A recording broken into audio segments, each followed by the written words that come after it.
안녕하세요, 김호준입니다. 선출도 임명도 되지 않았고 어떤 공식 직위도 없어서 검증도 감시도 안 되는데 실제로는 막강한 영향력을 행사하는 사람 혹은 세력. 최순실 사태는 바로 그런 비선 실세가 부른 파국입니다. 최근 비서체가 붕괴된 대통령 대신 누가 결정을 하고 있는지에 대해 말들이 많습니다. 김기춘 전 비서실장과 7인회 등등이 거론됩니다. 그런데 그런 분들이 다 선출도 임명도 공식 직위도 없는 비선 아닌가요? 비선 실세가 만든 파국을 비선 실세가 수습한다. 웃기는 정권입니다. 김어준 생각이었습니다. 네, 첫 순서는 항상 송채경화 기자 시간입니다. 안녕하세요. 네, 안녕하세요. 한겨레 21 송채경화입니다. 네, 첫 뉴스는 촛불 집회죠. 네, 지난 금요일에 박근혜 대통령이 이제 두 번째로 사과를 했고요. 바로 다음 날인 토요일에 서울 광화문 광장에서 촛불 집회가 열렸죠. 그 주최 측 추산으로 20만 명의 시민이 참여해서 박근혜 대통령의 사퇴를 촉구했습니다. 20만 명. 네. 이 규모가 제가 대략 기억을 떠올려 보면 광우병 때 네. 숫자하고 거의 유사합니다. 네, 그 정도 되는 것 같은데. 근데 당시는 이제 이게 정책 문제였으니까 네. 정책을 변경해서 돌파구를 만들 수 있는데 이번에는 이제 대통령 자격 자체에 대한 문제 제기니까 뭐라 그럴까요?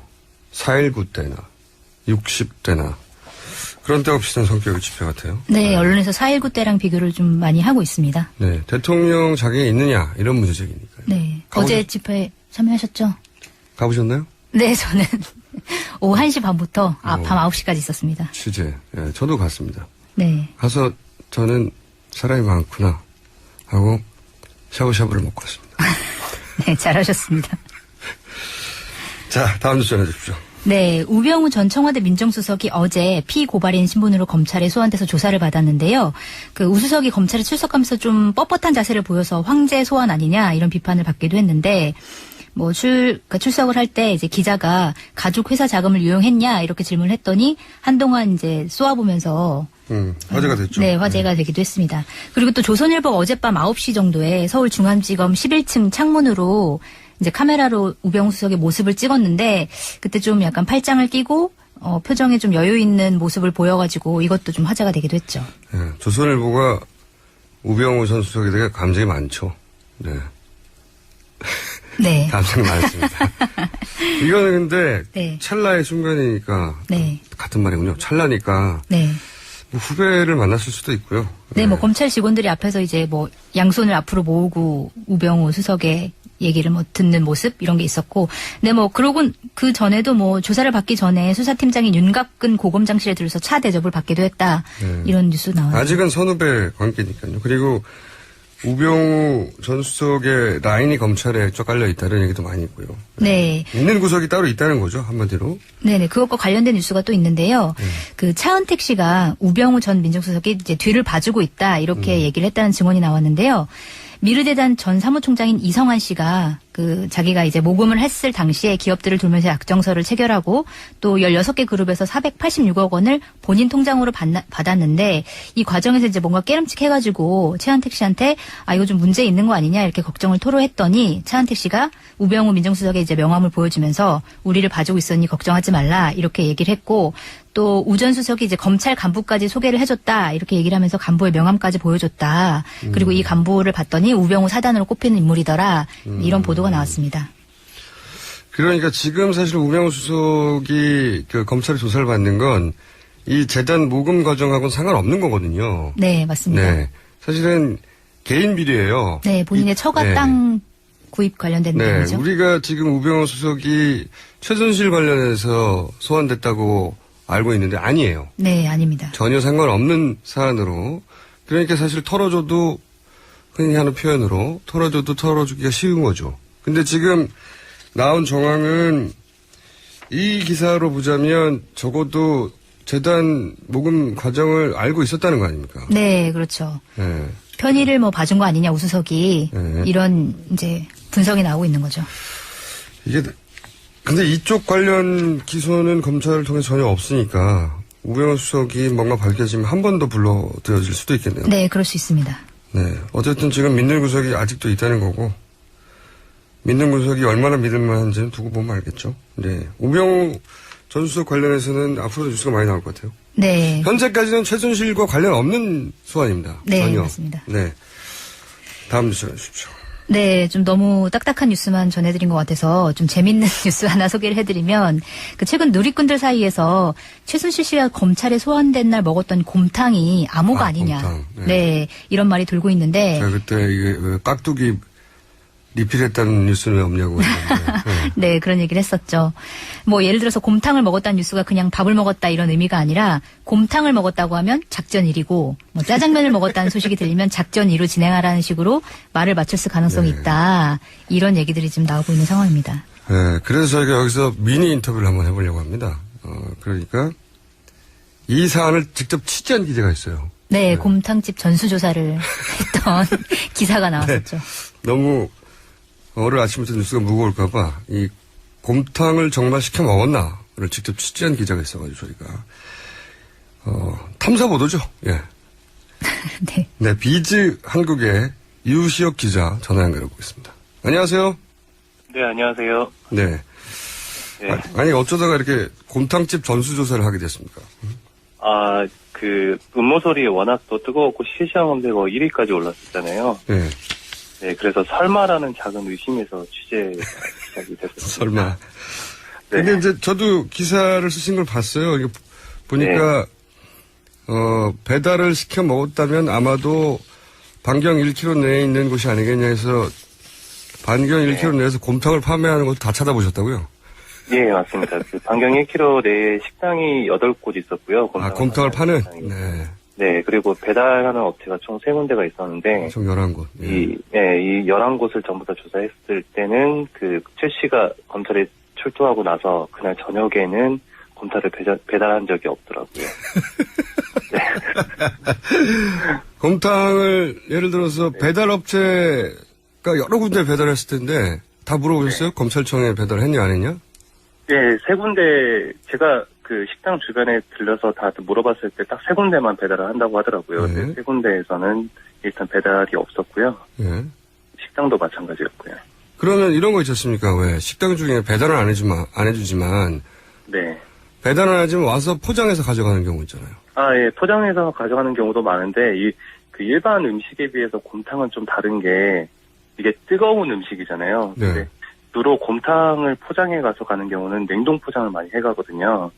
그러니까 조사실 취조실 안에서 끓일 수가 없으니까. 그렇군요. 네, 그래서 근데 냉동 포장이 되게 많았고 이 따뜻한 포장으로 딱 한 명이 있었는데 그 한 사람 같은 경우는 오토바이를 타고 온 데다가 개인 카드로 결제했기 때문에 좀 아닐 가능성이 높습니다. 그렇죠. 검찰청에서 왔다면 네. 자기 카드로 결제할 리가 없으니까. 네. 대단한 취재입니다. 대단한 취재인데 네. 이게 네. 1km 바깥에서 배달할 수도 있지 않습니까? 멀리. 예, 그 가능성도 있긴 한데 네. 일단 제가 조사한 거는 반경 1km 이내로 조사를 했고요. 네. 추가적으로 이제 반경 1km 이외와 그다음에 그 검찰청 내부 식당에서 또 배달했을 수도 있다는 얘기가 있더라고요. 그래서 그것도 따로 조사해볼 생각입니다. 그렇군요. 아직 취재가 미진하네요.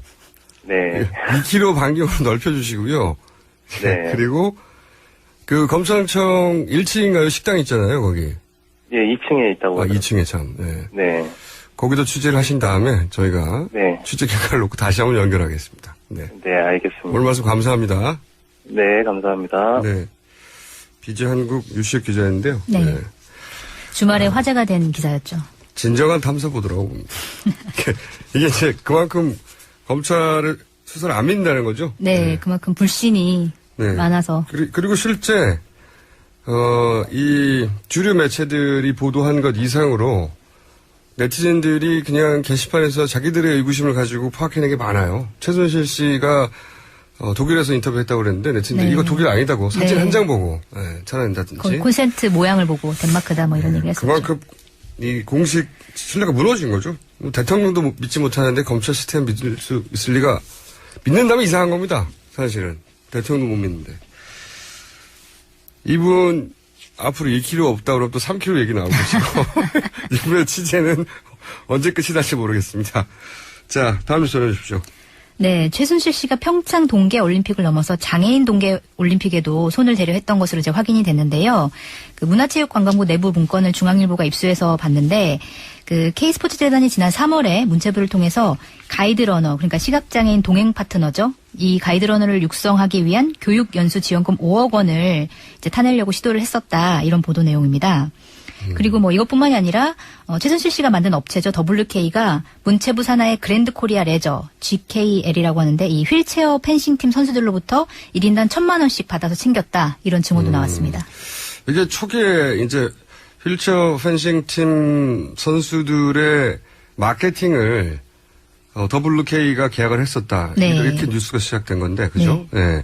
근데 저는 그 기자들이 약간 이 기사의 포커스를 좀 잘못 잡았다고 생각하는 게 지금까지 이 관련 비리 의혹들을 보면 최순실 씨가 개입을 할 때 보면 우선 인사에 개입을 하죠. 네. 왜냐하면 본인 뜻대로 움직여줄 사람들이 거기 꽂혀 있어야 되니까 네. 인사 개입을 먼저 하고 그런 다음에 시스템적으로 접근한단 말이죠. 그런 다음에 거기서 나오는 돈을 본인의 회사로 연결한다든가 네. 아니면 개인적으로 착복하는 수준인데 지금은 그냥 개개인으로부터 얼마를 챙겼다는 거잖아요. 네, 그런 뉴스죠. 최순실 씨가 개입하기엔 사이즈가 너무 작습니다. 이렇게 보지 마시고. 네, 더 큰 규모의 취재를 해야 되나요? 제가 보기에는 이 펜싱 팀은 결국은 고영태 씨와 관련이 있잖아요. 네. 그렇죠? 고영태 씨가 여기 개입됐다고 하는 추정이 가능한데 이 회사를 그랜드 코리아 레저가 만들었어요. 저기 팀을. 네. 근데 왜 그랜드 코리아 레저에 포커스를 안 두는지 모르겠는데 기자들이 여기가 카지노 운영하는 곳입니다. 아, 외국인 상대 카지노 세븐럭이라고. 네. 어떻게 이렇게 잘 아시나요? 아니 저도 궁금해서 찾아봤어요. 네. 왜냐하면 이 팀을 어디서 만들었을까? 그러면 그 회사는 뭐 하는 것인가? 찾아봤더니 그랜드 코리아 레저는 카지노예요. 네. 외국인 상대로 하는 강남에 있는 네. 가장 큰 규모의. 그렇다면 거기서 뭐 언뜻 카지노 관련한 이권이라든지 또는 뭐 정키빵 이런 얘기도 많이 나오지 않습니까? 네. 저는 만약에 뭔가를 노렸다면 이쪽일 가능성이 높고 그리고 카지노 대표나 혹은 주요 핵심 직책에 인사 개입이 있었는지 없었는지. 왜냐하면 여기가 결국은 문체부 산하거든요. 문체부. 거의 모든 비리들이 문체부 혹은 뭐 관련해서 일어났지 않습니까? 거기서 네. 차관이 누르고 네, 장관도 있었죠. 하고 인사 개입하고 예산 책정을 하고 등등등등 쭉 이어지는. 이 뉴스는 말이죠. 최순실 씨를 너무 얕보는 기사다. 여기까지만 나오는 것은 1,000만 원을 먹고자. 네. 이건 좀 더 나오겠죠. 예. 근데 포커스를 저는 고영태 씨와 GLK의 관계, GLK가 하는 사업과의 연관성 여기 찾아야 된다고 봅니다. 저는. 방송으로 취재 지시를. 기자들에게 해주시네요. 취재 가이드라인을 지금 다음에 써주십시오. 네, 그 JTBC 단독 뉴스인데요. 구속 수감 중인 정호성 전 청와대 부속비서관의 휴대전화에 대통령 업무와 관련해 논의를 하는 최순실 씨의 음성 파일이 다수가 발견이 됐다라는 소식인데요. 직접 음성 파일이 나오긴 처음이네요. 네, 그 최 씨의 의견이 대통령의 핵심 참모에게 직접 전달됐다는 물증이 나온 건 이번이 처음이고요. 이건 이제 검찰이 10월 29일에 정 전 비서관의 자택을 압수수색했었는데 그때 발견된 휴대폰에 들어있던 내용이라고 합니다. 그러니까 본인이 최순실 씨와 통화를 하면서 그 내용을 녹취를 했나 보죠? 네, 그 내용을 이제 녹취를 한 건데 여기 보면 이제 국정 현안을 비롯해서 대통령 업무와 관련된 최 씨의 의견이 이제 많이 들어 있었고 정치권 일부에서는 뭐 의혹을 제기하는 게 녹음 파일 중에 지난해 11월 그 52일에 국무회의와 관련된 내용이 들어있지 않겠느냐라고 추측을 하는데 왜냐하면 이때 이제 대통령이 정상외교 순방 일정을 소화하느라고 감기 몸살에 걸렸었거든요. 그래서 원래는 그때 당시 회의를 국무총리 주재로 이제 일정을 잡아놨는데 갑자기 국무회의를 대통령 주재로 바꿔서 진행을 했는데 이때 혹시 최순실 씨가 어떤 내용을 얘기를 해서 그 내용을 이제 실행시키려고 혹시 박근혜 대통령이 회의를 주재를 한 것이 아니냐 이런 의혹이 나오는 겁니다. 이 정치권 일부는 아마도 검찰한테 전화해서 물어봤을 거예요. 그거 뭐가 들어있냐고. 네. 그래서 아마 이런 내용으로 밝혀지겠죠. 근데 이게 이제 밝혀지고 나면 대통령의 첫 번째 사과는 거짓말이 되는 거죠. 왜냐하면 비서진이 갖춰진 다음에는 연락하지 않았다고 했거든요. 네. 그런데 작년 말의 내용을 얘기하고 있지 않습니까? 네. 이분은 근데 왜 이걸 다 녹취했을까요? 아마도 이제 그 보도 내용으로 보면 좀 그 말을 다 기억하기 힘드니까 좀 지사가 하도 많으니까 네. 나중에 풀어서 좀 자세하게 보려고 그랬던 거 아니냐라는 이제 추측이 나오고 있는 거죠. 그럴 가능성이 높네요. 그리고 이 정호성 부속 비서관은 하는 일을 잘 아셔야 하는데 부속 비서관을 거쳐야 모든 서류가 통과됩니다. 네. 대통령께 가는 어떤 서류나 지시의 길목에 있는 사람이에요. 그러니까 거의 그 집사, 네. 개인 비서 이런 분이거든요. 그러니까 이분한테 바로 최순실 씨가 전화를 했다는 거는 대통령한테 바로 전달될 수 있다는 거죠. 다음 뉴스를 해주십시오. 네, 이번에 SBS 보도인데요. 삼성그룹이 최순실 씨의 독일 사업을 지원하는 과정에서 정부의 사업상 지원을 따로 약속받고 그 대가로 이제 승마훈련 사업에 280억 원을 지원하기로 했다. 이런 증언이 나온 건데요.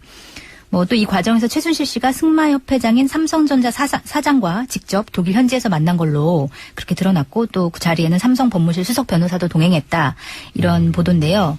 이걸 누가 얘기한 겁니까? 그러니까 로베르트 쿠이퍼스라는 독일 헤센주 승마협회 경영부분 대표인데요. 아하. 한때 이제 비덱 스포츠의 전신인 코레 스포츠의 공동 대표를 역임했었습니다. 이름이 많이 나오는데 여기가 네. 그러니까 이게 오래된 뉴스네요. 저희가 이 비덱 스포츠를 언급한 지 거의 한 달 가까이 된 것 같은데. 네. 그러니까 독일에서 처음으로 최순실 씨가 묵는 호텔을 찾았다. 네. 네, 거기 20여 명 정도의 일하는 사람들이 함께 있고 그때 처음 등장했던 게 비덱입니다. 네, 맞습니다. 지금은 이제 언급도 안 되는데 하도 큰 뉴스가 많이 나와서. 근데 이제 그 비덱을 설립할 때 그 호텔에 있던 헤센 네. 주의 승마협회 사람을 이제 대표로 영입을 했다는 거죠. 네, 맞습니다. 근데 그 양반이 이제 나중에 지금 증언을 하는 거죠. 그때 네. 무슨 일을 했는지. 그래서 그때 이제 본인이 최순실 씨와 그다음 삼성 사장과 그다음에 관련 변호사와 같이 만나서 회의를 한 내용 이런 내용들을 이제 얘기를 한 건데요. 그러니까 그 얘기를 들어보면 당시 이제 최순실 씨 측으로부터 삼성이 노조 문제 뭐 협력과 연구비 등의 정부 지원을 약속받고 그다음에 최순실 씨에게 자금을 지원하기로 했다. 이런 내용이 이제 회의 때 나왔다. 이런 내용이고. 야, 이거 대가 없이 기업들이 자꾸 피해자 코스프레를 하는데 네. 장사꾼들이 손해만 보고 이걸 돈 줬을 리가 없잖아요. 근데 이게 그 일부가 나온 거네요. 네. 삼성이 노조 문제 좀 해결해 달라. 예, 정부한테 얘기하고 정부는 자금을 지원하고. 네. 그래서 이 쿠이퍼스 대표 같은 경우에는 초반에 이제 코레스포츠의 공동 대표로 합류를 했는데 사업 활동이 불법적이라는 의심이 들어서 사흘 만에 사퇴를 했다. 이렇게 밝혔습니다. 아하. 이분이 보기에도 너무 큰 돈이 왔다 갔다 하고 이게 이상하지 않나고 생각을 한 거군요. 네. 그러니까 독일 사람인데 네네. 그 최순실 씨가 세운 비덱 스포츠의 전 회사인 코레스포츠. 네, 거기에 대표였는데 네. 본인은 그 독일 주에 그 호텔이 있는 주 헤센 주의 승마협회 사람이었는데 이제 네. 영입이 돼서 대표 역할을 하는데 그때 미팅을 해봤더니 삼성 사람들이 왔는데 돈이 너무 크게 오가고 이게 정상적이 아니지 않냐 그러고 스스로 네. 관뒀다. 네. 그렇군요. 이분이 하는 말은 그러면 대단히 신빙성이 높고 우리하고 이해관계가 없잖아요. 네. 그리고 이제 이분이 이제 인터뷰를 하면서 삼성전자 사장 명함과 수석 변호사 명함도 같이 갖고 있었다고 그러네요. 그렇죠. 이렇게 되면 삼성이 부인하기 어렵죠. 삼성 네. 삼성전자의 사장이 왜 최순실 씨를 만납니까? 거기까지 가서. 그 승마협회 회장이었는데. 사실 승마협회 회장이라고 해서 최순실 씨를 만나나요? 최순실 씨는 그럴 아무 이유는 직위도 없죠. 없는데요. 예. 이거 말이 안 되는 거죠. 참 재밌는 것이 요즘 제가 뉴스를 보다 보면 이게 언론사의 국공합작이 아닌가 싶은 것이 네. 우선 JTBC가 이걸 보도하면 TV조선이 이걸 받기도 하고요. 네. TV조선이 보도하면 JTBC가 받기도 하고요. 서로 거래가 없던 것이거든요. 그리고 또 아이러니입니다. JTBC는 삼성의 계열사예요. 그런데 네. 결국은 이렇게 삼성에 굉장히 치명적으로 영향을 미칠 기사가 많이 나오죠. 많이 나오고 JTBC로서부터. 있고. 네. 이게 다 손석희 사장 때문에 그렇게 된 거다. 네. 이 방송을 듣고 있지 않겠지만 박수를 살짝 보냅니다. 살짝만 보냅니다. 네. 뉴스 하나 정도 더 할 시간이 있습니다. 네, 한겨레 보도인데요. 그 미르와 K스포츠 재단이 애초에 이제 10대 그룹한테 600억 원을 출연하기로 했는데 박근혜 대통령이 이를 30대 그룹으로 늘리고 돈도 1,000억으로 늘려라 이렇게 지시했다라는 증언이 나왔습니다. 네. 이 뉴스는 저도 봤는데 네. 이게 이제 점점 구체적으로 입증되면 공동정범이 되는 겁니다. 네. 다음 뉴스 하나 더 할 수 있을 것 같습니다. 네. 그 차은택 씨가 9일 귀국하겠다는 의사를 검찰에 전한 걸로 확인이 됐는데요. 검찰은 이제 공항에서 곧바로 차 씨의 신병을 확보할 방침이라고 하고요. 그 다음에 또 대표적인 친박 의원이 이장우 새누리당 의원이 있는데 이 이장우 의원이 차은택 씨가 개입한 문화창조 융합 벨트 사업에 대한 수천억 원의 예산 지원을 아예 법으로 못 박는 내용의 법안을 발의한 걸로 이제 드러났습니다. 이걸 법으로 박는 얘기는 네. 앞으로도 계속 해먹겠다는 얘기거든요. 그렇죠. 네. 법이니까요. 네. 그러니까 이 최순실 씨가 했던 일을 보면 본인이 정책을 정하고, 그죠? 그리고 법을 만들고, 법을 만든 건 오늘 처음 나온 뉴스인데, 네. 그 법에 따라 예산을 따고, 그거를 재단으로 받고, 본인이 사실상 지배하고 있는 그 재단으로부터 자기 회사가 계약을 맺고, 네. 네, 그 회사로 나온 돈을 독일로 넘기고, 네, 이런 구조인데, 이 과정에서 대통령이 굉장히 중요한 역할들을 합니다. 실제 회장들을 따로 만난다든가, 돈을 내라고 한다든가, 네. 돈을 올리라고 한다든가, 또는 뭐, 우리가 계속 뉴스를 통해서 보는 수석회의 같은 데에서 쭉 일조, 이 재단 관련된 일이 얼마나 중요한지. 네. 이게, 그런데 단순히 1,000만 원 빼먹으려고 장애인 펜싱팀을 만들었다? 그건 말도 안 된다고 봅니다. 그렇기 때문에 그 부분을 한번 취재해 보십시오. 네, 알겠습니다. 오늘 여기까지 하겠습니다. 지금까지 송채경화 기자였습니다. 감사합니다. 네, 감사합니다. 존경하는 국민 여러분, GH 인사드립니다. 모두 제 불찰입니다. 저 아직도 시해야 돼. 시해야 돼. 아유, 그러게요. 그 사과도 했는데 왜 그거를 계속 하는지 참. 아이 참 이거 아니 그런 왜 말- 웃으십니까? 남은 억장이 무너지는데. 아니 그 억장 무너지면 어떡해. 내한테 비하면 아무것도 아닌 거를. 아무것도 아니라니요. 무슨 말씀을 그렇게 하십니까? 아 참나 그 말이 기억 안 납니까? 그건 아이고 지금 그게 시위야? 나는요 몇십만이 무슨 몇십만이 알잖아. 근데 그게 뭐 성도 쌓고 했잖아. 그래서 맹박상성이라고 그것도 테러에다가 쫙 해가지고 지금 생각해보면 나 진짜 억울해. 뭐가 억울해요? 시위하는 이유가 나는 소고기 때문이었잖아.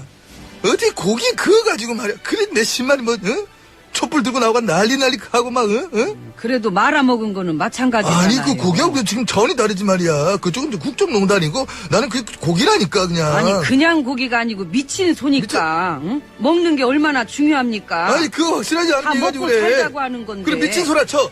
국정농단이랑 비교가 되냐고 이게. 그게 비교가 됩니까? 먹는 게 얼마나.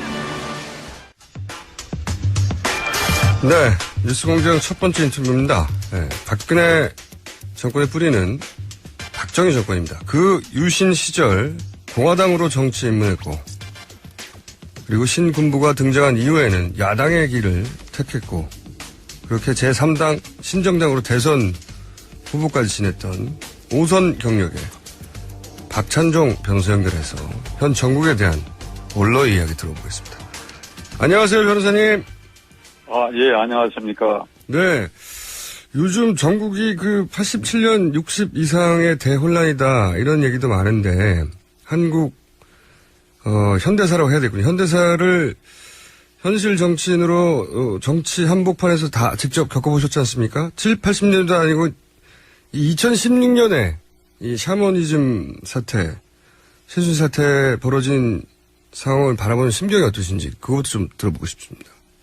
이번 사태에 대해서 이 국민들이 느끼는 상실감, 좌절감의 이 SNS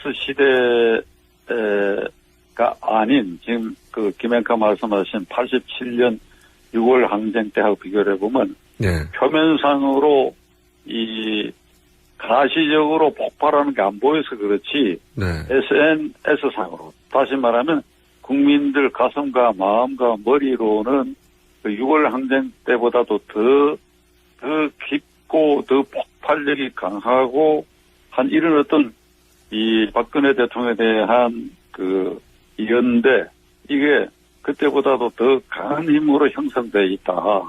따라서 이미 박 대통령은 민심, 국민의 정서, 국민의 정신적인 그런 민심의 면에서는 오늘 현재 완전히 탄핵당했다. 저는 그렇게 생각합니다. 그러시군요. 자, 그러면 세부적인 사안도 한번 여쭤보고 싶은데 우선 김병준 총리 내정자가 실제로 임명될 가능성이 있다고 보십니까? 제가 보기에 야당이 청문회 자체를 거부하라고 봅니다. 인준은 안 될 거. 여기는 어렵다고 보고, 이런 국면에서 박 대통령이 악수를 두었지요. 예. 그러니까 이 총리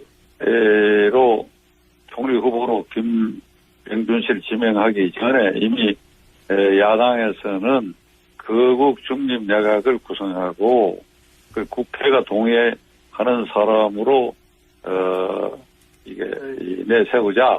네. 이게 여론으로 거의 형성되어 있는데 이걸 대통령께서 까무태고 무시해버리고 일방적으로 내세웠단 말이죠. 예. 그러니까 이게 야당이 절대 동의하지 않을 것입니다. 그럼 이게 무산된 것인데 그렇다고 해서 11월 4일 두 번째에 구분 사고할 때 네. 대통령 이 문제에 대해서도 아무리 얘기를 안 했죠. 예. 그렇기 때문에 지난 1월 날 데모가 더 아주 심각해졌지 않느냐 이렇게 생각합니다. 그러면 총리 내정자가 스스로 사퇴해야 하나요? 어떻게 해야 됩니까, 그분은? 본인의 판단인데, 네. 본인은 절대 사퇴하지 않겠다는 거 아닙니까? 네. 내가 왜 사퇴하냐 그런데, 지금 이 나라에는 말이죠. 총리하고 싶은 사람이 너무 많아요. 아니, 제가. 씨도 예. 내가 이렇게 말하기는 좀 쑥스럽긴 한데, 총리를 하고 싶어 했던 사람 중에 한 사람이죠. 그리고 지금 국회의원 가운데도 총리하고 싶은 사람이 굉장히 많습니다. 장관 총리하고 싶은 사람. 아, 그렇습니까? 대학 교수들 중에도 많고. 우리나라에 뭐든 좀 심해. 김병준 씨도 그런 사람 중에 하나니까 어떻게든지 이왕 이 끈이 생겨서니 그게 절대 안 놓치려고 그럴 겁니다.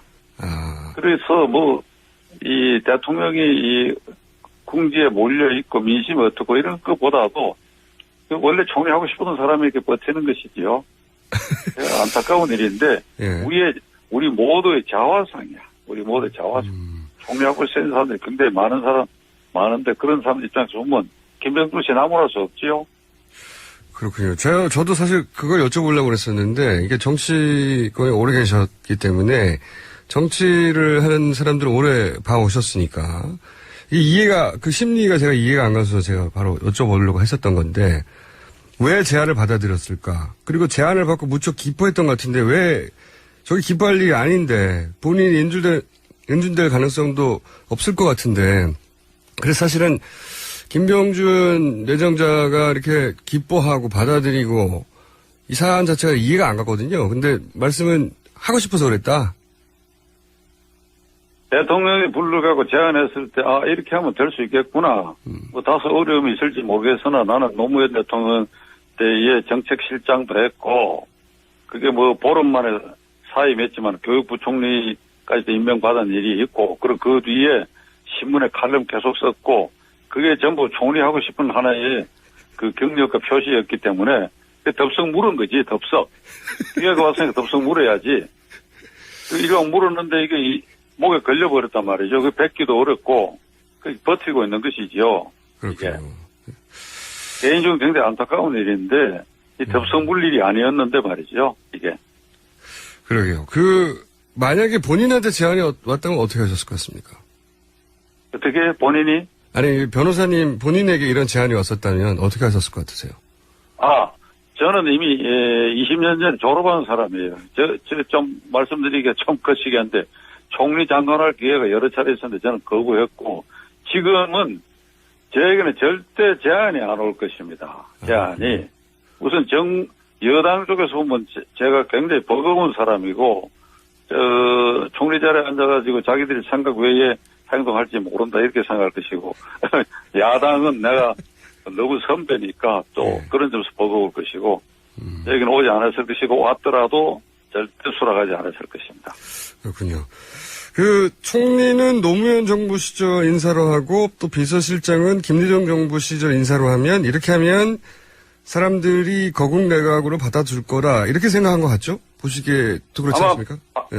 박 대통령은 그렇게 생각한 것 같고 여기 누군가가 그렇게 추천하는 사람이 있었던 것 같고 그렇죠. 네. 그리고 뭐 또 이 얘기하기 좀 그런데 김병준 씨나 한광욱 씨나 한광욱 씨도 총리 경제하고 싶었던 사람 중 한 사람이지요. 그렇게 알고 계십니까? 네. 예, 네. 그래가지고 뭐 기회 닿는 대로 네. 김대중 대통령 아래에서도 뭐 비서실장도 했고 그리고 또 이제 박근혜 대통령 지지해서 총리하려고 지지했던 것이거든 내가 알기로는. 그래요? 근데 뭐 국민화합위원장이 그거 맡고 있다가 맞습니다. 예. 이번에 총리직에 줬으면 틀리 덥석 물었을 겁니다. 근데 뭐 비실장하라고 또 덥석 물어버렸는데 이게 누군가가 요렇게 아이디어를 주는 사람이 있었던 것 같은데 노무현 대통령 때의 사람, 김대중 대통령 때의 사람 이렇게 하면 이 야당도 받아들일 거 아닌가.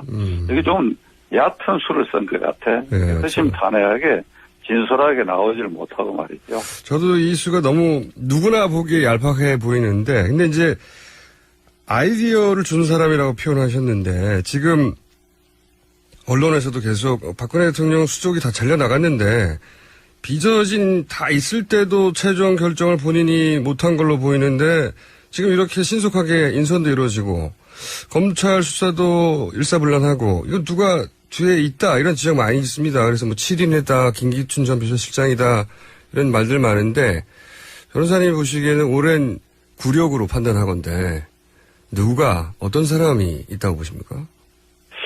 그건 알 수가 없어요. 그건 알 수가 없는데 김영삼, 김대중, 노무현, 이명박까지 오는 사이에 예. 그 대통령들이 어려움에 처하면 거기 뭐 다 국회의원들 지내는 사람들이 가까이 지내는 사람들이 장문도 구하고 불러서 물어보기도 했겠는데 박근혜 대통령은 워낙 폐쇄 공간에 있었고 이번에 드러난 거지만은 예. 이 정신적으로 정선적으로 의지한 것이 최순실 씨 같은데 예. 그런 레벨에서 누가 추천했거나 아니면 뭐 7인회라는 게 있었잖아요. 7인회. 예. 그 김용갑 씨나 김기춘 네네. 이런 데서 무슨 아이디어를 줬을 가능성인데 그건 내가 확인할 길이 없습니다. 그런데 이번에 이거 보면 네. 대통령 혼자 생각으로 골똘히 생각해서 김병준, 한광욱 카드를 쓴 것 같지는 않다. 그래서 제 느낌이 그래요. 누군가 있긴 있는 것 같은데 정확하게 특정하기는 어렵다. 근데 있는 것 같긴 하다 이런 말씀이신 거죠. 예. 예, 가능성이 있다 이거죠. 예. 두 번째 사과 담화를 하고 별다른 해결된 건 없는 것 같은데 근데 이 상태로 지속되면 박근혜 대통령은 어떻게 해야 되는 겁니까? 이게 스스로 물러나야 되는 겁니까? 아니면 책임 총리에게 권한을 주고 직은 유지해야 되는 건가요? 이게 해법이 뭐라고 보십니까? 우선 뭐 여론조사가 뭐 한달의 수다 이러는데 제가 보기에 그 과거 박 대통령을 선거 때 지지한 사람, 예. 지지한 사람도 이번 이 사태를 보고 대통령으로서는 정말 잘못하고 있다. 그 자리를 지키기가 어렵다. 과거에 지지한 거하고 예. 지금에 와서 이 대통령 자리를 이 사람이 이 양반이 지키기 어렵다. 이렇게 생각하기 때문에 여론조사가 그렇게 나왔거든요. 도시에서는 그 아스팔트 바닥까지 떨어졌고 농촌에서는 논두렁까지 떨어졌고 TK 지역에서도 와 이리 잘못하노 이래가지고 통탄하는 소리거든요. 예. 이렇게 되면 이제 100만 공무원은 말할 것도 없고 이 도덕적으로 권위를 상실했고 국정 장악이 불가능합니다. 그러면 야당이 이제 뭐 거국 중립 내각의 총리를 국회에서 추천하는 사람으로 하고 대통령 이선 후퇴라고 하는데 이선 후퇴라는 말이 그게 모호해요. 예. 그러면 총리를 여야가 합의하는 사람을 임명을 하고 그러면 거기다가 모든 그 권한을 위양하는데 외교는 어찌 하느냐 이거죠. 예.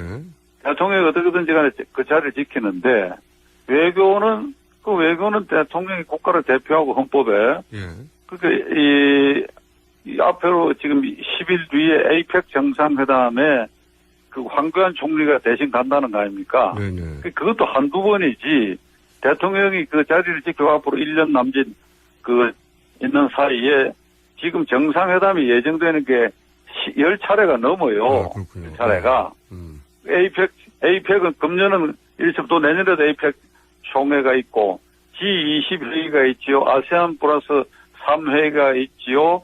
AIIB 정상회담도 있죠. 그러나 그 무엇보다도 한미 정상회담. 내일 모레 미국 대통령 선거 끝나고 1월 21일에 취임하거나 2월에 3월에 한미 정상회담, 한일 정상회담, 한중 정상회담. 이게 줄줄이 있는데, 그럼 예를 들면 우리가 가장 중요한 미국과의 관계를 생각해봤을 때 한미 정상회담에 미국의 새 대통령하고 박근혜 대통령이 워싱턴에서 만난다.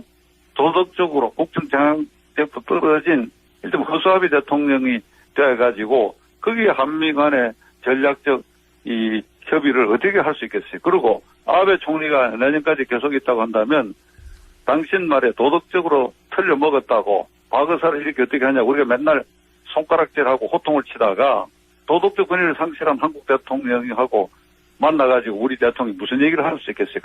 그러니까 이게 완전히 식물 대통령이 되어버렸단 말이죠. 네. 우리가 실무적으로 따져보자겠죠. 박 대통령이 지금 완전히 식물 대통령이 되어버렸다 이 말이죠. 그럼 어찌해야 되느냐. 예. 다소 우리가 안 가본 길이지만은 네. 이참에 대통령이 임기를 끝내게 할 수 있으면 끝내게 하고 그러면 이제 60일 안에 선거를 해야 되거든요. 예. 60일 안에 대통령이 사임하거나 탄핵을 당하거나 하면 그로부터 60일 안에 다시 5년 임기 대통령을 뽑도록 돼 헌법이. 네. 그러면 61일 안에 지금 뽑는다. 그 박 대통령이 이런 모든 걸 감안해가 그럼 나를 그만두겠다. 그럼 그날 60일이니까 우리가 안 가본 길이니까 60일 안에 또 혼란이 있을 거 아니냐라고 네. 하는 두려움과 그런 게 있을 거예요. 예. 그러나 저는 그렇게 생각합니다. 그 두려움과 혼란보다는 박 대통령이 그냥 앉아서 내년까지 이 임기를 채우고 앉아있었을 때 혼란. 지금 그 사이에 또 어떤 일이 벌어지는가 하면 대통령의 수사를 해서 검찰에 출두하느냐 마느냐 어차피 조사는 받아야 되니까 저는 검찰 출두해야 된다고 봐요. 예. 출두하고 한 번이 아니라 몇 번 조사받을 일이 생길 수도 있고 그다음에 최순실, 안종범 이런 사람들 쭉 재판받는 과정에 증인으로 나와야 된다는 소리도 나오겠고 그러면 이게 재판 진행 과정에 대통령 이름이 계속 나오고 이게 이래가 대통령이 권위를 어떻게 유지할 수 있겠어요? 그렇게 생각해보면 대통령이 그만두는 게 낫다. 그만두는 형식이 탄핵은 또 시간이 걸려가지고 또 혼란스럽고 이런 걸 감안한다면 대통령께서 큰 차원에서 결단을 해가지고 국회 지도자들도 부르고 각계 원로들을 불러가 내가 이런 결심을 했으니 혼란을 최소화하면서 60일간 대통령 선거를 어떻게 치르면 되겠냐 의견을 들어가 그 로드맵을 만들고 난 다음에 대통령 사임하는 게 어떻겠느냐. 네. 이게 저 개인 생각입니다. 예, 충분히 이해하는 지적이신데, 근데 지금 보시기 어떻습니까? 보시기에 대통령의 행보나 사과나 그 내용으로 봐서는 본인은 자진 사퇴할 생각이 전혀 없으신 것 같은데요. 저도 그렇게 봐요.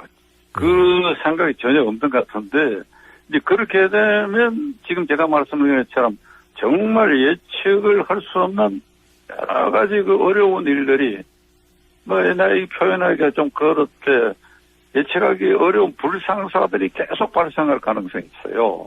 어떤 불상사를 예상하십니까? 예를 들면. 예? 예를 들면 어떤 불상사를 예상하십니까? 아니, 불상사가 있을 수 있죠. 대통령을 증인으로 채택하자, 수사가 한 번 조사하는 게 아니라 계속 조사하자. 이러는 사이에 이 혼란이 말이죠. 예. 혼란이 계속되면 또 대규모 집회도 또 계속 있을 것이고, 이번에 농민 살수포의 이 사망한 사건 같은 거, 예상외 사건 같은 게 있을 수 있는데 문제는 그런 사이에 우리는 지금 안보 위기는 이게 현재형이 있고, 근데 경제 위기가 현재형보다 더 심각하게 아주 이게 지금 우리 경제가 또 이 곤두박질 치고 있잖아요. 이 식으로 가면 우리 경제가 어찌 되느냐. 우리가 일본을 흔히 잃어버린 20년 이러지만은 일본은 그걸 견뎌낼 저력이 있는 나라입니다. 과학 기술, 기초 기술 분야에서 미국에 버금가는 튼튼한 기관이 있고 국민 개개인의 저축률이 굉장히 높아요. 우리는 기반 기술도 없고 무역 의존도가 거의 80%고 일본은 무역 의존도도 낮아요. 그리고 개인 저축률이 지금 가계 부채가 지금 130조나 되고 말이에요. 이거 IMF에 계속 경고를 받고 있는데 일본에 잃어버린 20년 이렇게 견줄 일이 아니라 아르헨티나, 필리핀처럼 곤두박질 치게 될 그런 아주 경제적으로는 더 아주 위험하다고 봅니다. 알겠습니다. 이런 상태로 불안정하게 박 대통령이 자리 지키면서 1년여 간다. 그러나 어느 날 우리가 자고 일어나를 봤더니 모든 게 평등돼. 와, 우리가 대통령을 그러니까 그냥 그대로 모시자, 박수 치자. 이런 상황이 생길 가능성이 거의 없지 않습니까? 그렇죠. 예? 대통령을 국민이 대통령을 계속 걱정하잖아요. 제가 지금 이렇게 말씀드리면서도 지금 8시 가까이 된 이 시간에 박 대통령이 지금 어떻게 하고 계실 것인가 예. 생각할 때 경제를 챙기고 외교를 챙기고 그 마음 한 구석에 그게 있겠습니까? 알겠습니다. 없지요. 변호사님. 대통령도 사람인데. 저도 말 좀 하고 싶습니다. 변호사님, 질문 한 가지만 드리자면, 굉장히 오래 정치를 하셨기 때문에, 유신 시절부터. 혹시 최태민 목사, 목사가 아니라고 하죠. 최태민 씨의 이야기를 그 시절에 들어보셨습니까? 저는 언론에 보도되는 것 이상으로 잘 모릅니다. 문제는 박 대통령이 양친을 예. 이 총탄에 읽고 난 다음에 이 박 대통령이 10살 때 청와대에 들어갔거든요. 네네. 28살 때 양친을 잃고 나왔는데 그 정신적 성숙기에 이 굉장히 그 어려움을 당해가지고 트라우마가 그 있었겠죠. 이후, 예, 그 이후에 이 경계에 올 때까지 그 빈 공간에 본인은 아주 그 폐쇄적 사고가 생각을 했던 것 같아요. 이게 국회의원이 될 때까지는 몰랐는데 그런 마음으로 그런 트라우마가 작용해가지고 대통령은 국가원수로서 국민을 포용해야 되거든요. 그러니까 기자회견도 기피하고 장관과 수석비서관의 대면 보고도 기피하고 폐쇄적으로 청와대 안에 갇혀 있기 때문에 그 틈새에 이게 이 새치기를 했다고 최순실이 일당들이 대통령이 그런 걸 이용해 새치기했어.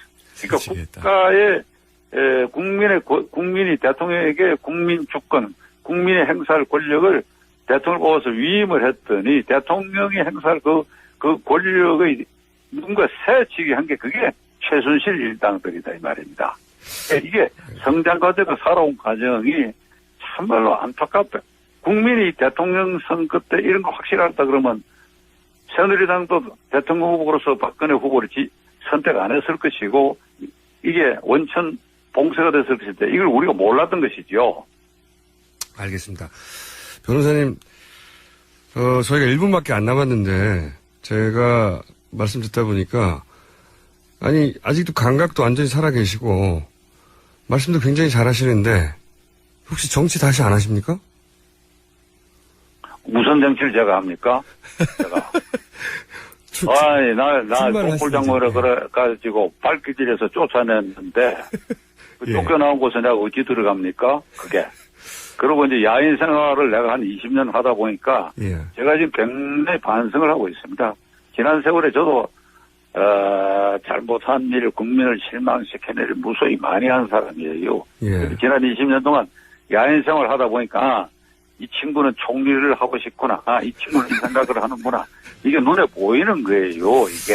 알겠습니다. 이제 눈에 보이니까, 그래서 이제 산전수전을 겪고 눈에 환히 보이는데, 근데 지금 나보고 누가 하라는 사람들이 없잖아요. 나이가 들어가 버렸잖아요. 알겠습니다. 변호사님 오늘 여기까지 하고요. 저희가 한 번 더 연결하겠습니다. 감사합니다. 예, 감사합니다. 네, 지금까지 박찬종 변호사였습니다. 저는 잠시 후 3부에서 다시 뵙겠습니다. 네, 김어준 뉴스 공장 두 번째 인터뷰입니다. 만약 대통령이 하야 혹은 기타 상황으로 인해서 조기 대선이 실시된다면 현재 지자체장들은 대선에 출마할 수 없을 것이라는 지적들이 있어 왔는데 그런데 그게 아니다라고 하는 헌법 학자가 있습니다. 전화 연결해 보겠습니다. 서강대 법학 전문대학원의 임지봉 교수님 연결되십니다. 안녕하세요. 안녕하세요. 네. 이번 대선 잠재 후보들 중에 유난히 지자체장들이 많습니다. 그래서 사람들이 이 사안에 관심이 많은데, 예. 대통령 하야 씨의 지자체장들은 출마가 불가능하다. 이렇게 그동안 언론들이 보도해 왔는데, 우선 어떤 법규에 의해서 얼마 만에 선거가 치러집니까? 대통령이 만약에 사퇴하게 된다면. 예. 우리 헌법은 대통령 하야 등으로 인한 대통령 공석 상태를 권리라는 용어로 표현하고 있습니다. 네. 근데 헌법 68조 2항에 보면요. 대통령이 권리된 때에는 60일 이내에 후임자를 선거한다라고 규정하고 있습니다. 60일 이내. 그러니까 2달 내 대선인데, 그러면은 지자체장들은 불가능하다고 했던 건 또 어떤 규정 때문에 그렇게 말해왔던 거죠? 예, 우리 공직선거법 53조 1항에 보면요. 지자체장 등 공무원이 다른 선거, 즉 대선 등의 후보가 되려면 선거일 90일 전까지 그 직을 그만둬야 한다고 규정하고 있습니다. 아하. 그 입법 취지는 예. 그 선거 직전까지 지자체장 등의 공직을 유지하면서 그 공직을 이용해서 선거에 영향을 미치는 것을 방지하기 위한 것이죠. 그래서 이것을 이번에 대선 후보로 이야기되는 5분의 지자체장 분들에게 적용해 보면요. 네네. 이분들은 90일 전까지 지자체장을 그만둬야 했기 때문에 네네. 대통령 하야 후 60일 이내에 치러지는 대선에는 출마할 수 없게 된다는 것입니다. 그러니까 미리 본인이 대통령이 사퇴 혹은 하야라고 표현되는 그렇게 네. 자진해서 물러서지 아직 않은 상황에서 미리 그런 걸 예상하고 사퇴하지 않으면 이제 30일간의 간격이 생기니까 나올 수 없다 이런 얘기였군요. 그렇죠. 네네. 그런데 이제 교수님은 그게 아니다. 헌법 해석을 해보자면 그게 아니라고 말씀하시는데 어떤 조항 때문에 그게 아니라고 하시는 건지 이제 조항을 설명해 주시고 왜 그런지 설명해 주십시오. 예, 같은 공직선거법 53조의 1항은 90일 전까지로 규정하고 있습니다만 네. 그 2항은요. 네. 예외 조항을 두어서 선거일 30일 전까지 그 직을 그만두면 되게 하고 있습니다. 그리고 그 예외 사유 중 하나로 보궐선거 등에 입후보하는 경우에는 네. 그 선거일 30일 전까지 그 직을 그만두면 가능하다라고 하고 있는 것이죠. 근데 제가 말씀 듣다 보니까 의문이 생기는 게 국회의원, 보궐선거 보통 국회의원이 하는데 이게 국회의원이 법적인 처벌을 받거나 하면 당선 무효가 되니까 보고를 하는데 대통령은 임기를 시작하면 이제 형사소치도 받지 않아서 무조건 5년을 하는 거 아닙니까? 그럼 보궐선거라고 할 수 있습니까? 예, 현행 헌법은 말씀하신 대로 예. 대통령 선거에 있어서는 보궐선거를 인정하지 않고 있습니다. 네네. 즉 현행 헌법 하에서 치러지는 어떠한 대통령 선거에서도 그 대통령 선거는 전임 대통령의 자녀 임기만 예. 누리는 것이 아니고 새로운 그러니까. 5년 임기를 누리는 새 대통령이 되는 것이죠. 예. 따라서 만약에 방금 말씀드린 네. 이 공직선거법 54조 2항이 보궐선거에 출마하는 경우라고 예. 했다면 그 5분의 지자체장들은 이 2항의 적용을 받지 못하고 1항의 적용을 받아서 예. 90일 전에 지자체장을 그만뒀어야 하기 때문에 하야 후 60일 이내에 치러지는 대선엔 출마할 수 없게 되는데요. 네네. 그 보궐선거에 출마하는 경우로 하지 않고 보궐선거 등에 출마하는 경우라고 했거든요. 네네. 그러면서 다시 공직선거법 35조 사항은요. 이 법에서 보궐선거 등이라고 하는 것은 대통령 권리로 인한 선거를 포함한다고 규정하고 있습니다. 따라서 만약에 이번에 대통령 하야로 갑자기 치러지는 대선은 보궐선거 등에 해당해서 바로 90일이 아니고 30일 전까지 지자체장을 그만두면 되는 예외조항, 즉 공직선거법 54조 2항에 해당하는 것이지 1항에 해당하는 것은 아니게 되는 것이죠. 어허.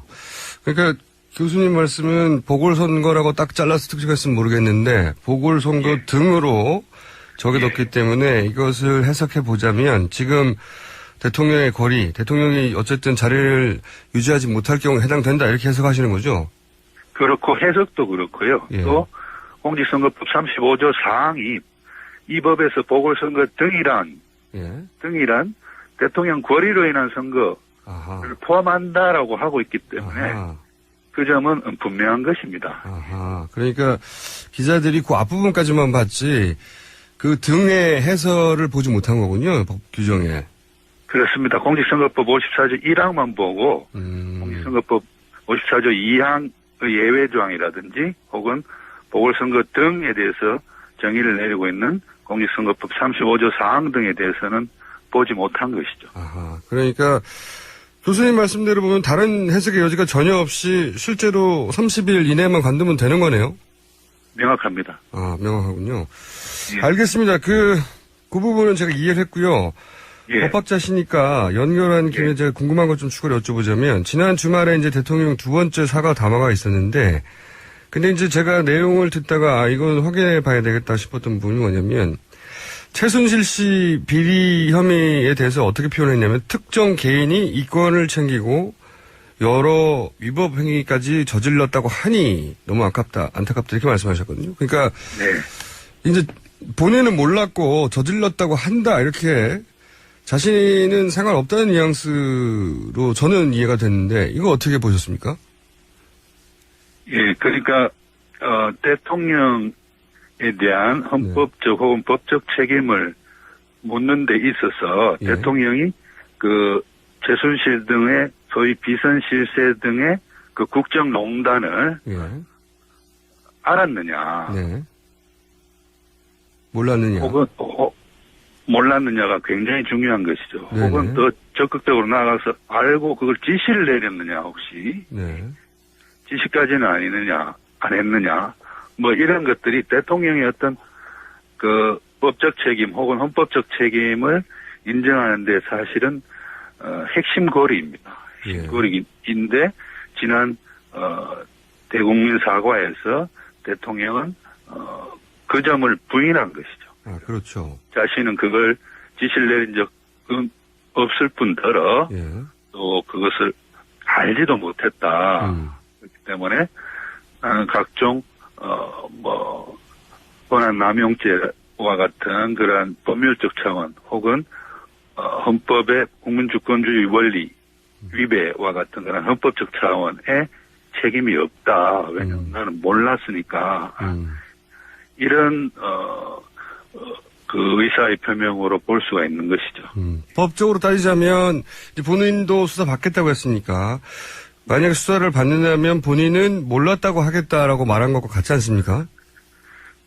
미리 그렇게 말했다고 볼 수도 있고요. 더 심각한 것은 그것이 예. 일종의 다른 최순실 씨나 소위 말하는 비선 실세 등의 수사와 관련해서도 예. 대통령은 몰랐다. 나는 그것을 강조함으로써 일종의 수사의 가이드라인을 제공한 것이다. 라는 비판도 받을 수가 있게 되는 것이죠. 검찰이 대통령이 대국민 사과에서 몰랐다고 한 거를 당신 알지 않았냐고 추궁하기가 현직 대통령한테 쉽지 않을 테니까 가이드라인으로 볼 수 있다 이렇게 보시는 거죠. 예. 그렇죠. 그리고 그거는 지금 수사를 받고 있는 소위 비선 실세들에게 네. 나는 몰랐다고 해라라는 원의 그 이야기일 수도 있는 것이죠. 알겠습니다. 그럼 만약에 말이죠. 대통령이 직접 뭐 안정모 수석이라든지 이런 청와대 비서진에게 이런 재단에 얼마를 모금하라고 지시를 했다. 만약에 그런 게 밝혀지면 그럼 대통령은 어떤 처벌을 받게 됩니까? 그것은 그 대통령도 권한 남용죄라든지 네. 심지어는 뭐 공갈죄, 뭐 어떤 공갈 위력을 통해서 어떤 돈을 뭐 갈취한 것이 될 수도 있으니까요. 그러한 여러 가지 범죄들의 정범이 되는 것이죠. 공동정범. 정범이 아니라 정범이 되는 것이죠. 만약에 몰랐다는 대로 검찰이 수사 결론을 내면 대통령이 이제 모른다고 이제 대국민 사과에서 했으니까 검찰 수사 결과도 몰랐다고 하면 어디까지 책임을 물을 수 있습니까? 법적으로는?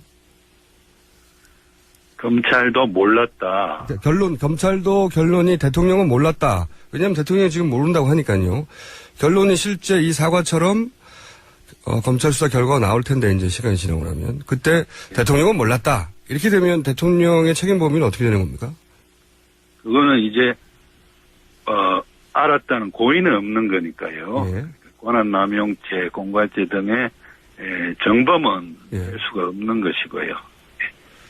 그것이 뭐 일종의 몰랐지만 어느 정도의 조력까지는 뭐 과실로 인해서 인정됐다 과실 정도. 하는 정도의 뭐 법적 책임을 물을 수는 있겠는데요. 예. 또 그런 것이 과실범을 인정하는 범죄인지도 우리가 검토해 봐야 되는 것이고, 그래서 한마디로 말씀드리면 만약에 몰랐다라고 네. 되면 여러 가지 법률 단계에서의 법적 책임은 가벼워질 수 있겠습니다. 그러나 여전히 헌법적 책임은 남는 것이죠. 왜냐하면 헌법의 1조에 의해서 국민이 대통령에게 주권자인 국민이 권한을 위임할 때는 그 대통령에게 권한을 위임한 것인데, 네. 따라서 대통령 자신이 아닌 다른 사람들이 국민들로부터 위임받은 그런 신성한 권한을 대신 행사하거나 혹은 행사하는 데 개입하게 하는 것을 고의든 과실이든 허용해서는 안 되는 것이죠. 알겠습니다. 교수님 오늘 여기까지 하겠습니다. 감사합니다. 감사합니다. 네. 지금까지 임지봉 서강대학교 법학전문대학원 교수였습니다.